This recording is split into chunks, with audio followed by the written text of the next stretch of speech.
Hello student, स्वागत है आप सभी का आपके अपने चैनल बीए स्टडी पे। तो मैं अब स्टार्ट कर रहा हूं नया बैच 2024-25 के लिए, जिसमें हम पढ़ने वाले हैं आज बीए थर्ड सेमेस्टर की सोशियोलॉजी, समाज शास्त्र का नया सिलेबस क्या होने वाला है बीए थर्ड सेमेस्टर का। फर्स्ट सेमेस्टर के भी सारे सिलेबस ऑलरेडी हमने कवर करा दिए हैं। Third semester and fifth semester भी हम सिलेबस डिस्कशन कर रहे हैं। इसके बाद हम एक एक करके क्लासेज भी स्टार्ट करने वाले हैं। तो आज की वीडियो में हम समझने वाले हैं बीए थर्ड सेमेस्टर सोशियोलॉजी का सिलेबस क्या है। तो देखो, थर्ड सेमेस्टर की सोशियोलॉजी का जो टॉपिक है ना, पूरा सोशियोलॉजी का सिलेबस, इसमें आपको पढ़ना है social changes and social movement. Social changes and social movement, सामाजिक परिवर्तन और सामाजिक आंदोलन। कि सामाजिक परिवर्तन और सामाजिक आंदोलन होता क्या है, इसके बारे में आपका पूरा सिलेबस में पढ़ना है। एंड आपको पता होना चाहिए आपके सिलेबस में कितने यूनिट्स होते हैं, 8 यूनिट्स। तो 8 यूनिट्स में ये सारी चीजों के बारे में पढ़ना है, social changes and social movement के बारे में। आओ समझते हैं। तो देखो, पहले यूनिट में आपको पढ़ना क्या है, इसमें पढ़ना है सामाजिक परिवर्तन की अवधारणा। What is the concept of social change. कि सामाजिक जो चेंजेस है, सोशल जो सामाजिक परिवर्तन है, सोशल चेंज, इसकी अवधारणा क्या है, कॉन्सेप्ट क्या है, इसका अर्थ क्या है, what is the meaning of social change, ये आपको समझना है। नेचर ऑफ सोशल चेंज, प्रकृति क्या है, इसके बारे में समझना है। एंड इसके बाद सामाजिक परिवर्तन के कारक, कि सामाजिक परिवर्तन के कारक क्या है, सोशल चेंजेस के कारक क्या है, सामाजिक संरचना में परिवर्तन कैसे होता है, संरचना में परिवर्तन होने के सिचुएशंस दिखाइए कि किस तरह से एक स्ट्रक्चर में चेंजेस आता है, उसके वो बताइए कि कैसे कैसे क्या चीजें होंगी। तो ये सारा कुछ सामाजिक परिवर्तन की अवधारणा, अर्थ, प्रकृति, कारक और संरचना में परिवर्तन की प्रोसेस, ये पूरा आपको पढ़ना है यूनिट नंबर 1 में। तो जब हम यूनिट नंबर 1 आपका कंप्लीट करवा रहे होंगे ना, आपको अच्छे तरीके से समझाएंगे कि क्या क्या चीजें क्या है और किस तरह तरीके से आपको इसको पढ़ना है कि आप एग्जामिनेशन के अकॉर्डिंग तैयारी कर सको। ओके, अब आइए बात करते हैं यूनिट नंबर 2 पे। तो यूनिट नंबर 2 में आपको पढ़ना क्या है, इसमें पढ़ना है सामाजिक परिवर्तन के प्रकार, types of social change. Social change के टाइप्स क्या है, परिवर्तन के प्रकार क्या है। तो देखो, एक प्रकार होता है विकास का प्रकार, कि हमारे समाज में कुछ चीजें परिवर्तन हो रहा है जिससे हम विकसित हो रहे हैं, हमारा विकास हो रहा है। दूसरा है प्रगति, कि हम विकसित हो रहे हैं, हम प्रगति की तरफ बढ़ रहे हैं, हम प्रोग्रेस कर रहे हैं सोसाइटी में। एंड नेक्स्ट होता है आपका क्रांति, कि समटाइम्स सामाजिक परिवर्तन क्रांति लेकर के आती है, कुछ समाज में परिवर्तन आया जिससे समाज में काफी क्रांति आ गई।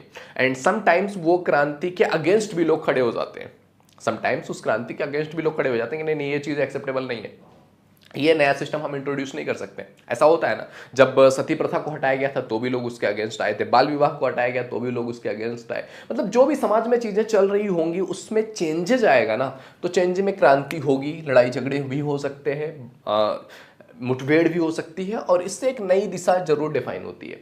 ओके, तो यूनिट नंबर 2 में आपको सामाजिक परिवर्तन के कारक के बारे में पढ़ना है। अब बात करते हैं यूनिट नंबर 3 की। यूनिट नंबर 3 में आपको क्या पढ़ना है, तो यूनिट नंबर 3 में आपको पढ़ना है सामाजिक परिवर्तन के सिद्धांत।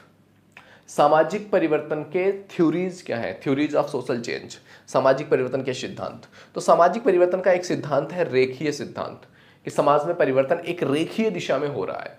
और अगला है आपका चक्रीय सिद्धांत, सामाजिक परिवर्तन का चक्रीय सिद्धांत।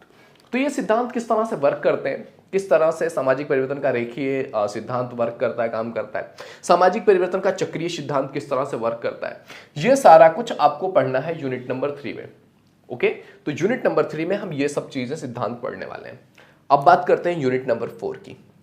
यूनिट नंबर 4 में हमको क्या पढ़ना है, यूनिट नंबर 4 में हम पढ़ेंगे भारत में सामाजिक परिवर्तन की प्रक्रियाएं, कि भारत में जो सामाजिक परिवर्तन हुआ उसकी प्रक्रियाएं क्या थी, कार्य क्या थे, किस किस तरह से भारत में सामाजिक परिवर्तन हुआ।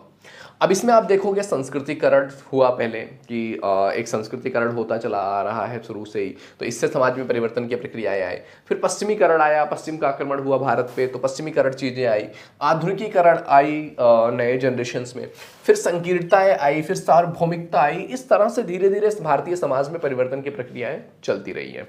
ओके, तो यूनिट नंबर 4 में आपको यह पढ़ना है। यूनिट नंबर 5 में आपको क्या पढ़ना है, तो यूनिट नंबर 5 में आपको पढ़ना है सामाजिक आंदोलन की अवधारणा। अभी तक हम पढ़ रहे थे सोशल चेंजेज, सामाजिक परिवर्तन। अब हम पढ़ेंगे सोशल मूवमेंट्स के बारे में, कि सामाजिक आंदोलन की अवधारणा क्या है, what is the concept of social movement, अवधारणा क्या है, meaning of social movement, nature of social movement, definitions of social movement.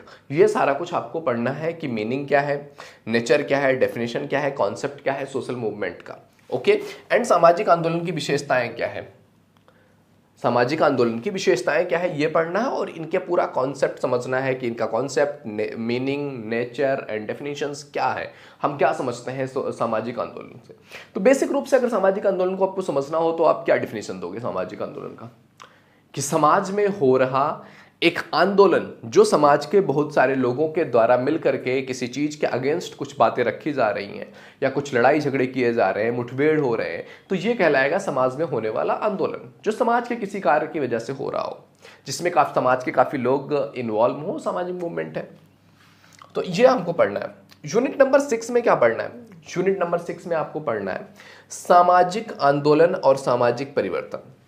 यहां पर दोनों concept social change and social movement को एक साथ ले आए हैं कि सामाजिक आंदोलन और सामाजिक परिवर्तन में सामाजिक आंदोलन के टाइप्स के बारे में पढ़ना है कि सामाजिक आंदोलन के टाइप्स क्या है, सुधार विद्रोह क्या होता है यह पढ़ना है, पुनरुद्धार क्रांति क्या होती है ये पढ़ना है, विद्रोह के प्रति आंदोलन होता है ये क्या होता है। तो ये सारा कॉन्सेप्ट जो है ना सामाजिक आंदोलन और सामाजिक परिवर्तन से लेकर के कि टाइप्स क्या है, सुधार विद्रोह, पुनरुद्धार क्रांति, विद्रोह प्रति आंदोलन, ये सारा कुछ कॉन्सेप्ट हमको यूनिट नंबर 6 में समझना है और पढ़ना है।